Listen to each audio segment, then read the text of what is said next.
दंड ठोपायला लावू नका. दंड टापट्याला लावू नका. नाही मुळात अतिशय त्या माझ्या 11 वर्षाचा मुलगा आहे, त्या मुलानं दंड थोपटला म्हणून आमदार साहेब जर म्हणत असतील की आम्ही देखील मेलेल्या आईचं दूध पिलो नाही, जशाच तसं उत्तर दिलं जातं.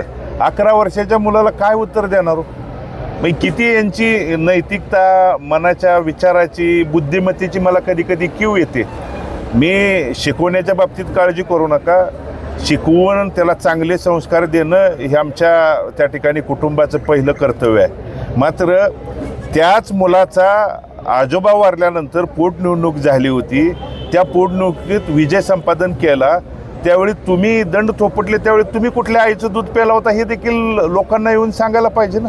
आणि म्हणून या असल्या भूमिका आणि ह्यांची इतकी त्या ठिकाणी म्हणजे लोकांच्यातनं हे कमी झालं आहे, अस्तित्व कमी झालं आहे. त्यामुळं पायाखालची वाळू घसरल्यामुळं हे जर 11 वर्षाच्या पोरांना दाखवतो करतो म्हणून जर भाषा वापरत असतील तर ह्याच्यासारखं दुर्दैव आपल्या या तालुक्याचं काय आहे? भगीरथ दादा नॉट रिचेबल हाच मुद्दा वारंवार दादा भगीरथ दादा 5,000 कोटीचा विकास त्यांनी निधी आणलाय मतदारसंघात. कुठं दाखवावं ना. भारत नानांच्या 2020ला दुःखद निधनानंतर जाण्यानंतर मी 21ला निवडणूक त्या ठिकाणी लढवतोय, पोटनिवडणूक लढवली, मी अपयश त्या ठिकाणी मला आलं. 24ला लढवली, अपयश आलं.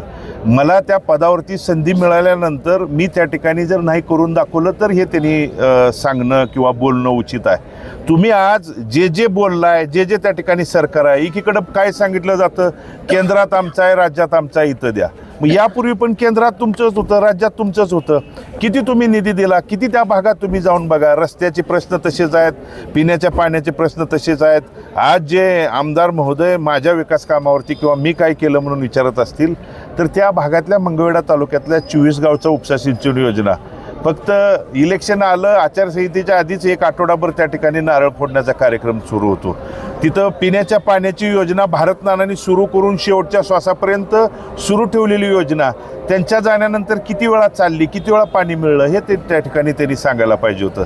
टीका टिप्पणी आणि आमदार साहेबांनी तेच नॉट रिचेबल आहे, फोन लागत नाही, कॅसेट जुनी झाली आहे, नवीन काय तर सांगा, नवीन काय तर त्या ठिकाणी पायाखालची वाळू घसरली असं वाटतंय का? आबादादा एकत्र आल्यामुळे त्यांच्या पायाखालची वाळू घसरली असं वाटतं का? कारण पालकमंत्र्यांच्या अजूनही पुढे काही सभा होणार आहे. गल्लीबोळात फिरावं लागतं, याच्यावरून कळलं. माझ्या माहितीनं मला एक माहिती मिळाली आहे, पुढच्या महिन्यापासून पालकमंत्री महोदय प्रत्येक गावातल्या गणपती मंडळाचा अध्यक्ष देखील नियुक्त करण्यासाठी येणार आहे. आणि मंगळतील 4 जिल्हा परिषदेमध्ये साफसुपडा साफ करू असं आमदार अवताड्यांकडून बोलण्यात येते, काय सांगू शकाल? नगरपालिकेला पण असंच म्हणले होते, दोन्हीकडे पण म्हणले होते. करकमगट कुठं आहे माहित आहे मला. दादा